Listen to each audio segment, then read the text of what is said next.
Today on the Take On Board podcast, I'm speaking with Mary Goodwin about the Advisory Board Centre's Certified Chair course. This is a bonus episode in our Advisory Board series. So, in the Advisory Board series, you've heard from Louise Brokeman about the history, purpose, and structure of advisory boards, then from Sandra Gamble about energy and sustainability, Cynthia Payne about the health and aged care sector, Heather Disher about the business sector. And then, of course, we put to air that live recording of Louise talking about the state of the advisory board market.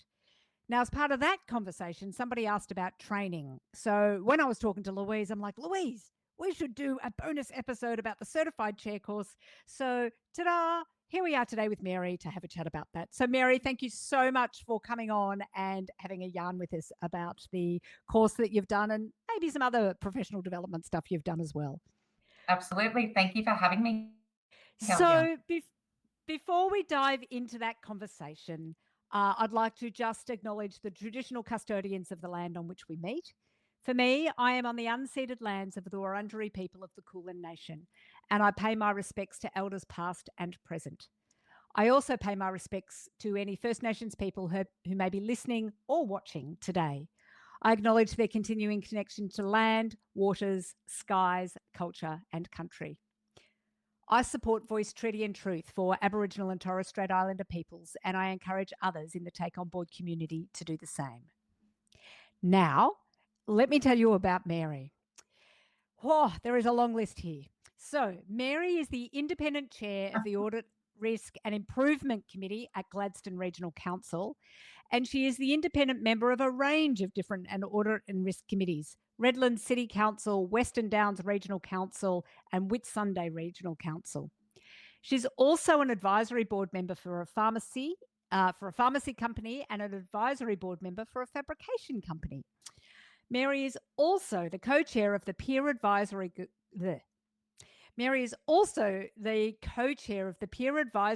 for the Queensland Northern Territory chapter of the Advisory Board Centre.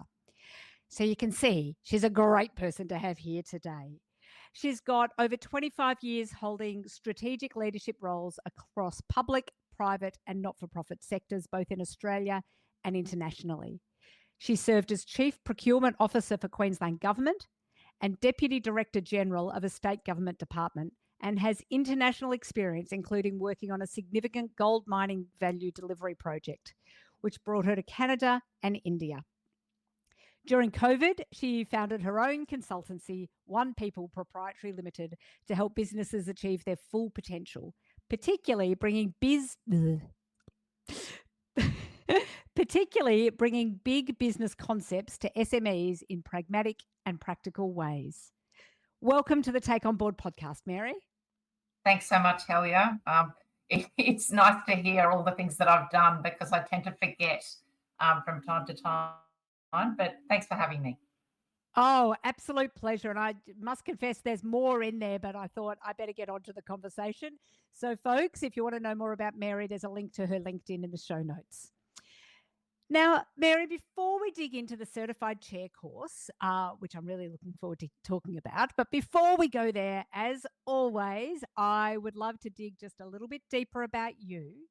Can you tell me about your upbringing, the lessons you learned, what you got up to, and the leading influences on how you thought and what you did? It's such an interesting question, Helia. And like looking back, when you get a question like that, it is how much does your upbringing,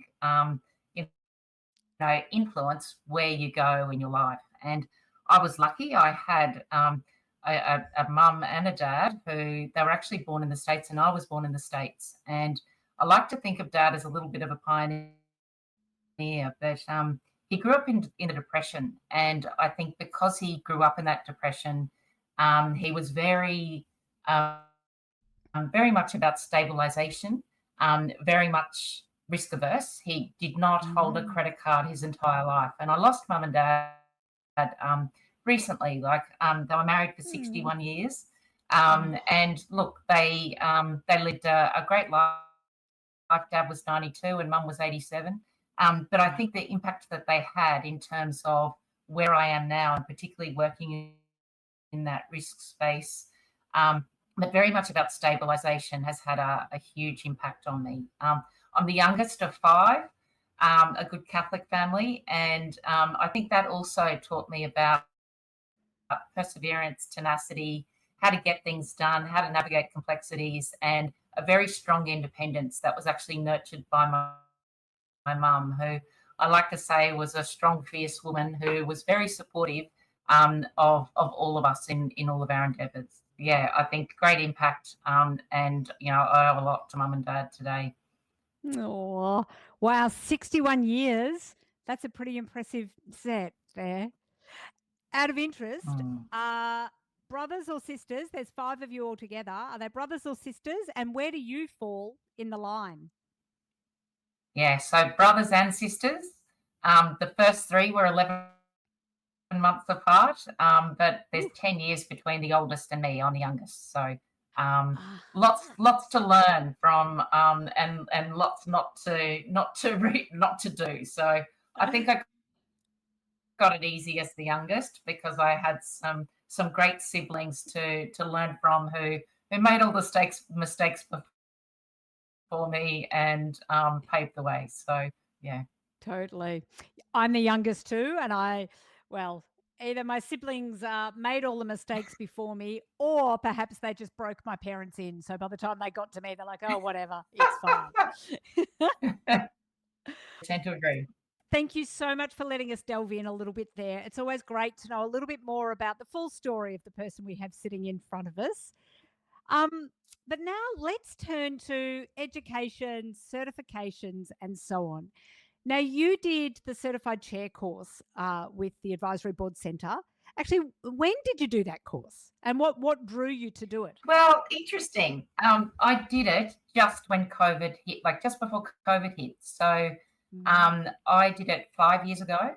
And then I just recently did a refresher course, which I always think it's very important to sharpen the saw. And it was awesome to actually go back and do the refresher course.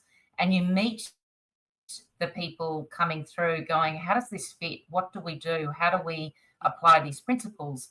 But going back with the 5 years of experience that I have, it was just such a nice reflective space to be in, and really Mm. brought forth some of the key concepts and just that conversation that you can have with your other peers, Yes, to be able to go, hey, this is what it could mean. And there's so much yes. flexibility in what it has to offer. Okay. Oh, so that's interesting. There's a refresher. We'll come to that.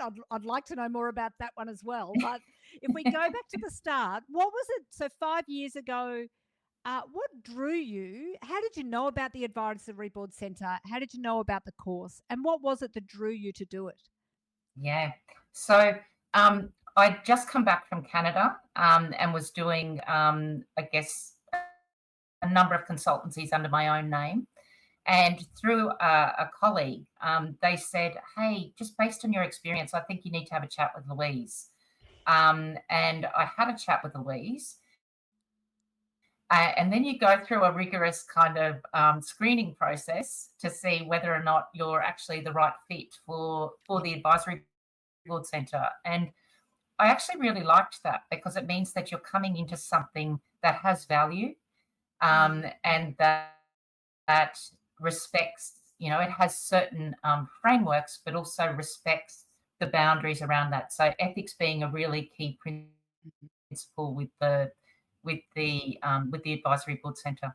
But I had that conversation with Louise, and through that, it was like, hey, I think based on where I am and where a number of people, based on my experience, would have coffees with me and pick my brains, and you're almost on these informal advisory boards.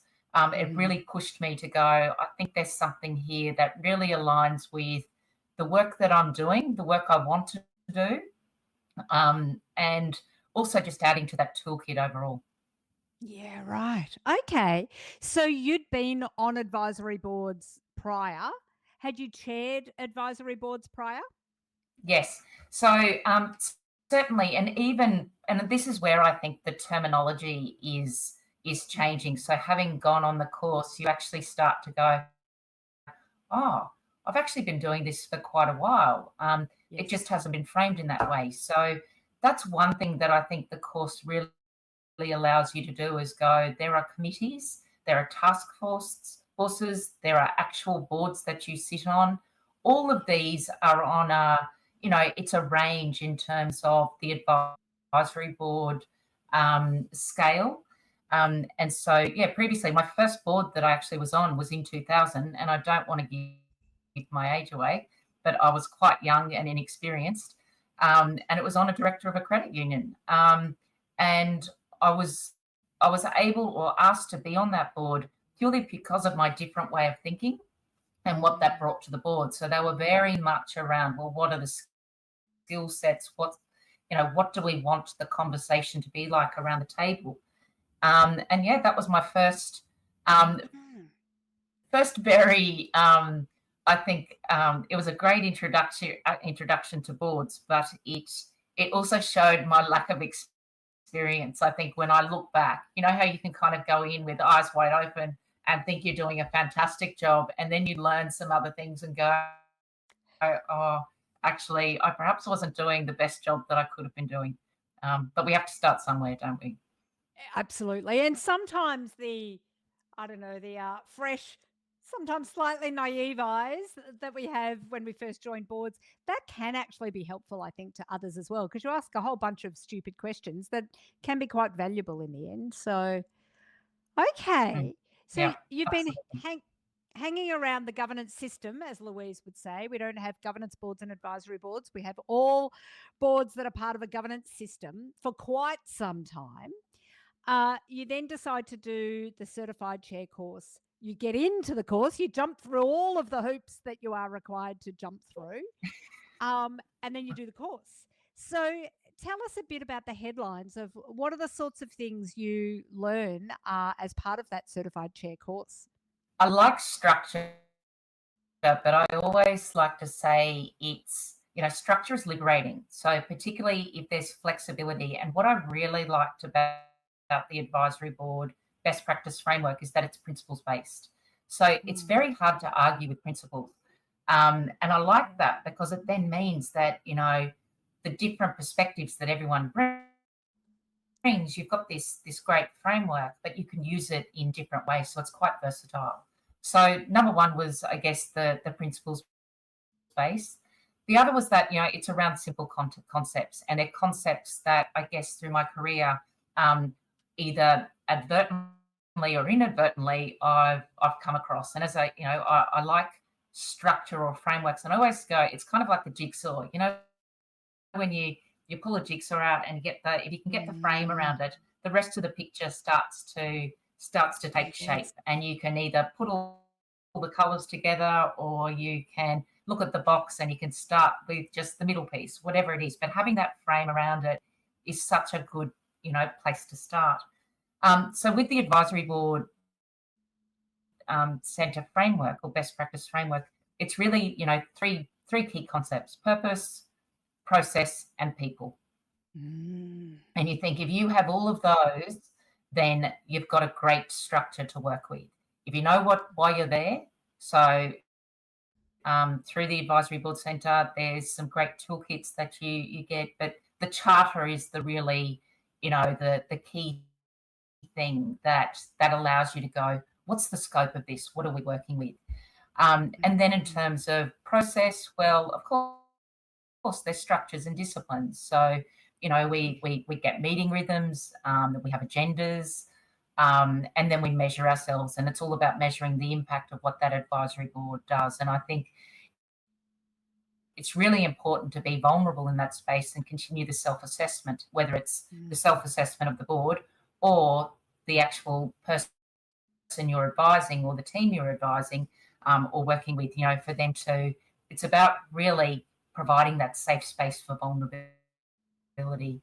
And then in terms of people, it is the right fit. So it needs to be fit for purpose. I may be really good on a board which, is talking about stabilization, and we're looking at frameworks and different things, but then put me on a tech startup where they're really wanting to grow in a fast rate. Well, I may not be the right fit. So it's being very very critical Yes. or, self-critical to go, is this the right place for Interesting.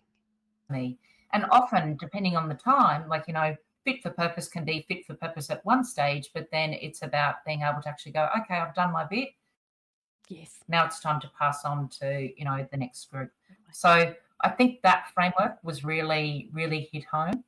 The other key thing, and I think it actually comes back to, there's this great tool that I fell in love with. And so again, being a consultant as well, I use the business excellence framework. And this framework that the Advisory Board Centre uses aligns with that, similar kind of principles. But I found through that it's actually about this little tool is one, you can look at it and it's got quantitative parts and it's got qualitative parts. And typically, I think most advisors who are just starting out would probably look at that tool and they want to jump in and they want to solve the problem. And it's kind of, they're looking at the numbers, they're bringing, consultancy to it and going, we've worked it out. And in actual fact, the thing that really hit home to me is that it's actually the first time that you really get to understand how that owner, how that client is actually feeling. Because it's a self-assessment. And while it's taking a certain approach, you're really getting to see, and it gives you that opportunity to be really curious.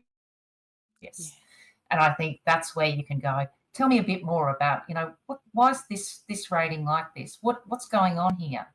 And asking those questions rather than judging. And so I think the whole understanding versus judgment is really nice. And I know Louise often, and she may have said this in the refresher course, but it was like, it's quite interesting the difference between a governance board and an advisory board. And remember, we're back to systems, but one's kind of viewed as you're on my back.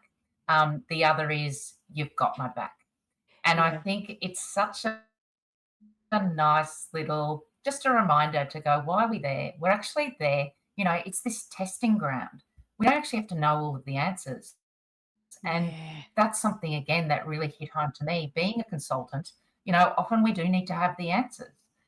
We're delivering something.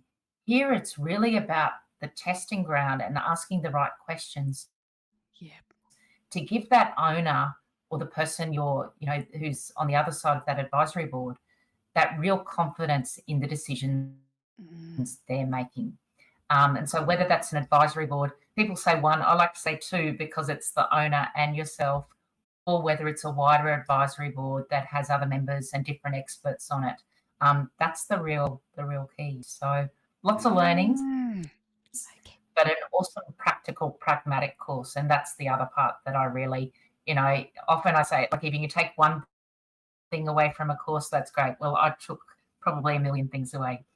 Well, that is a beautiful segue for me, because I was then going to ask, so how has this come to life for you? How have you put into practice some of those principles that you've learned around, curiosity? And I love that, we've got your back, although I would like to think that governance boards do that too, but still, understanding, not judging. Once you got your certification 5 years ago, you'd already been on advisory boards, then you got your certification. Is there a story you can tell us about how you put this into practice and how it maybe impacted your practice? Yeah, absolutely. Look, because it was COVID when I did it, and it's quite interesting because there's, the framework really operates on 90 days. And so, there are different parts of it. And 90 days is just a really nice window to be able to go, we understand, we take you through certain things. What did we achieve? And now have we achieved what we set out to do, and we go to the next step. So the first part of that course was a challenge to us as individuals to go away and do our own 90-day plan to say, where are you going to take this? And it took me, if I'm honest, I like to think I am honest, it took me longer than 90 days. It actually took me probably a good year because I was balancing consultancy I wasn't sure what this was actually going to do, how it was going to impact my world. And now, like, I find I use the term I'm in a portfolio career. So I do my consultancy. And when I started, so back at the beginning of COVID, my consultancy work was probably 90% of my work.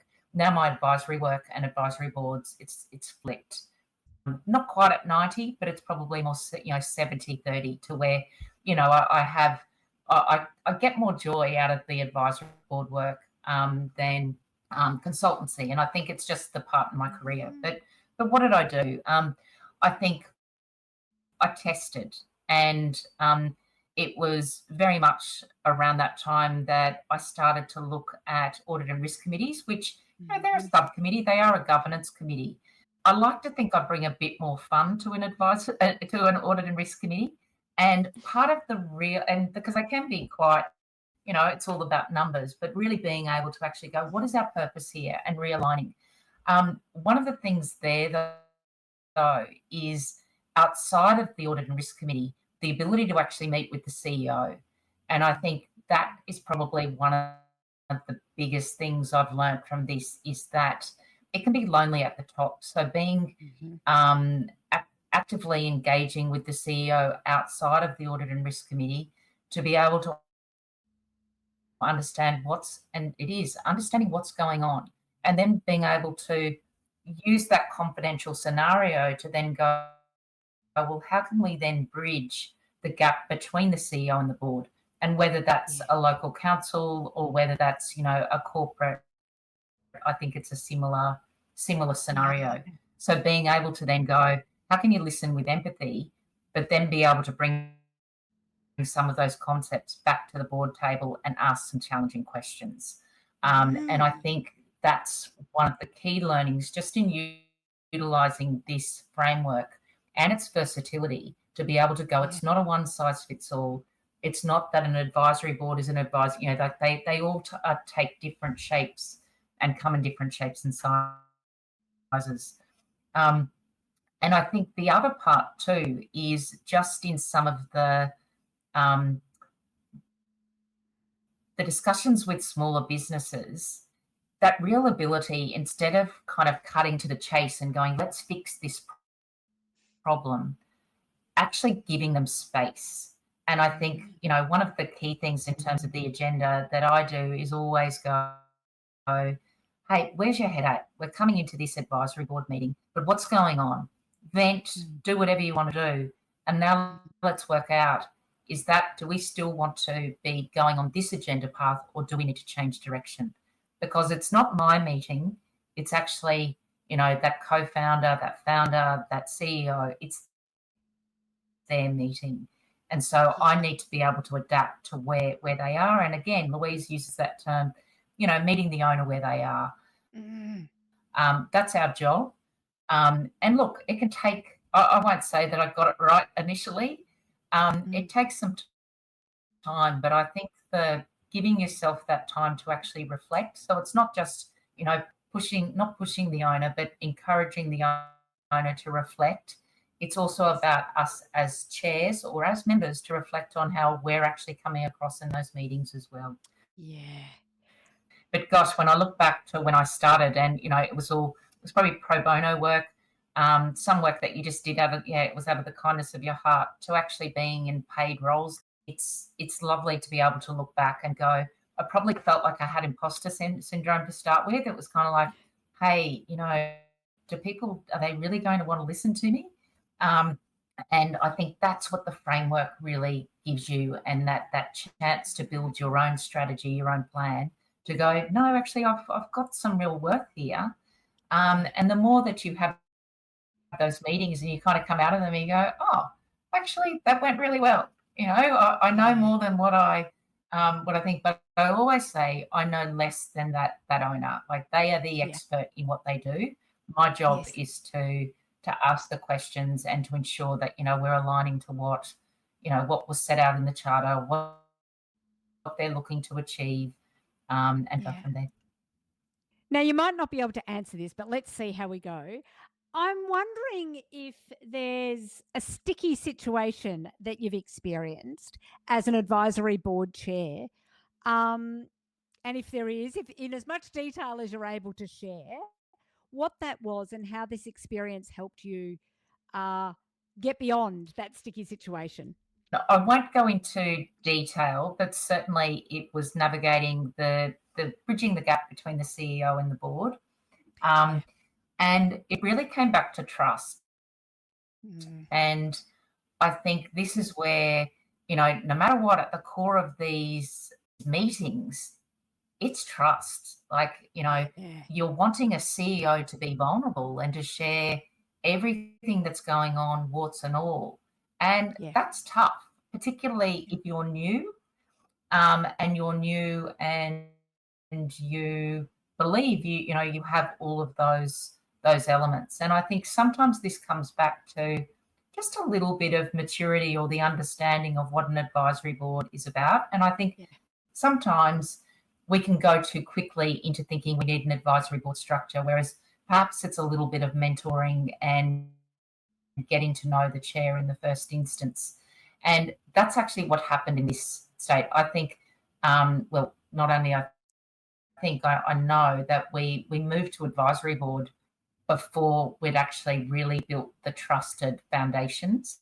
And so it was an opportunity, and we saw it. It was one or two meetings. Well, it was more than one meeting. It was two. And at the end of the second one, it was like, hey, let's stop, let's go back, and I think let's unpack some of what's going on in the wider group, and let's slow down.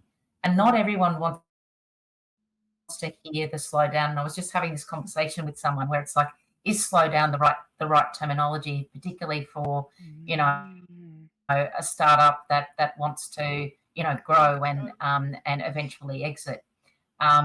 Where to me it's kind of like it's actually saying it's slowing down to speed up. Let's get some of the natural foundations in place, and we can do that quickly. Because I like to think of myself, I actually am a sprinter. I'm not a marathon runner, and so because I understand these other concepts, it's quite easy for me to be able to work with someone to go, hey, these are the gaps. Can you see that? Yes. What are your thoughts on that? Now let's Yes. plug them. How are we going to plug them?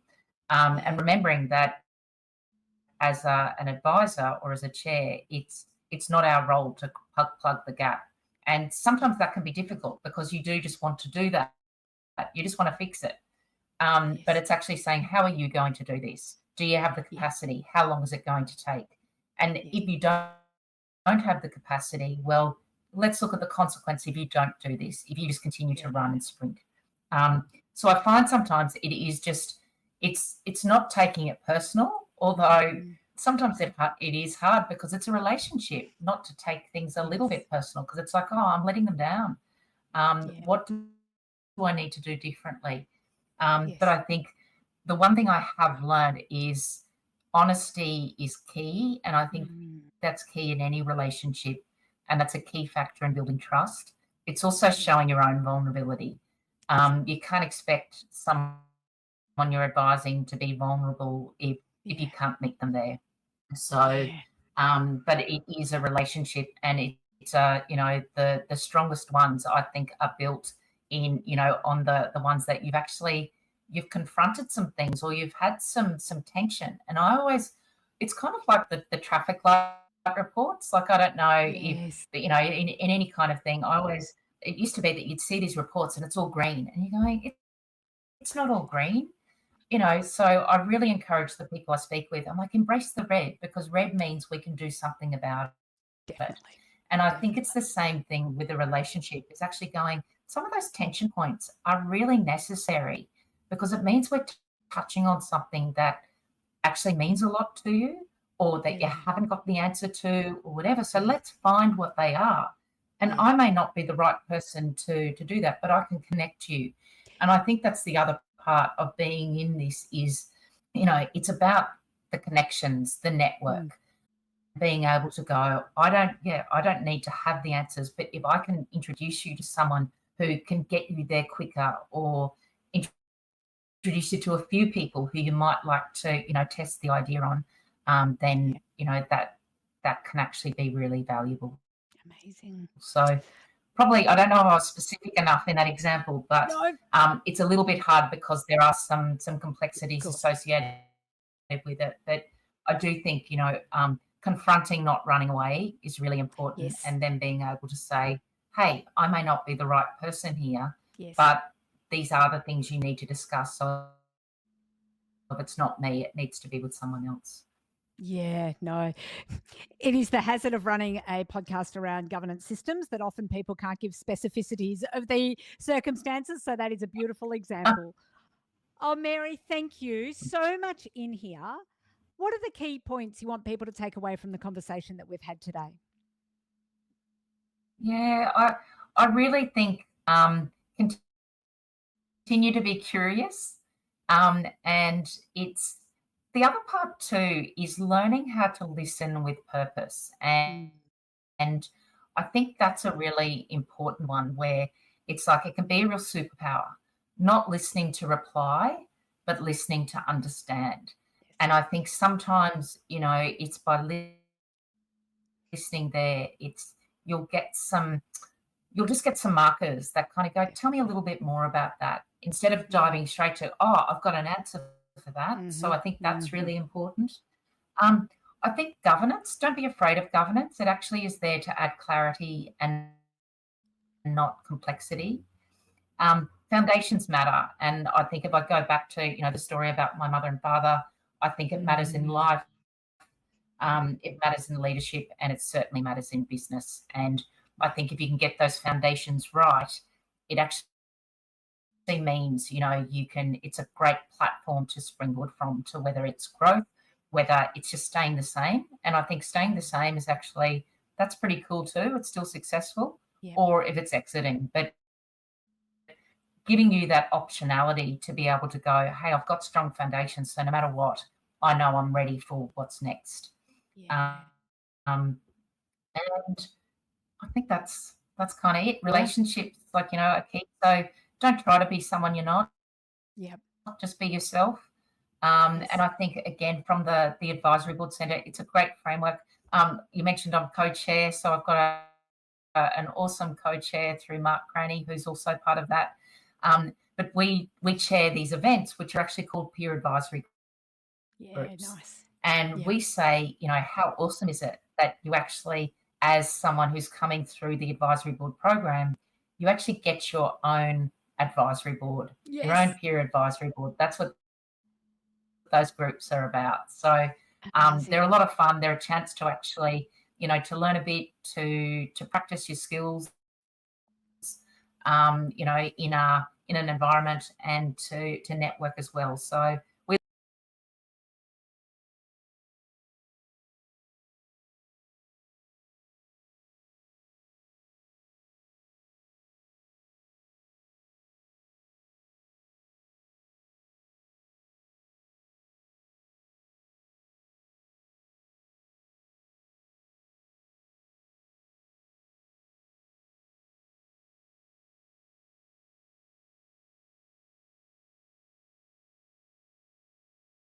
like they had an impact on me. And one is about grit, and I think living in a world where I just think resilience is key. It's one of my key strengths, and it's something that I just think I'd love to share. It's called Grit, Power and Passion of Perseverance. It's by Angela Duckworth. Strongly would recommend that as a great read. And then the other one, we talked about listening, and that's the Lost Art of Listening by Michael Nichols. And I think again they're two practical little resources that can be, they just add to your toolkit. You don't have to agree with everything they say, but if there's one or two things that come out of it, I think that would, that's a good thing. Amazing. Thank you. I'll make sure there's links to both of those in the show notes as well. I'm already wondering whether the Lost Art of Listening is available as an audio book so I can listen to it rather than read it, but we will see.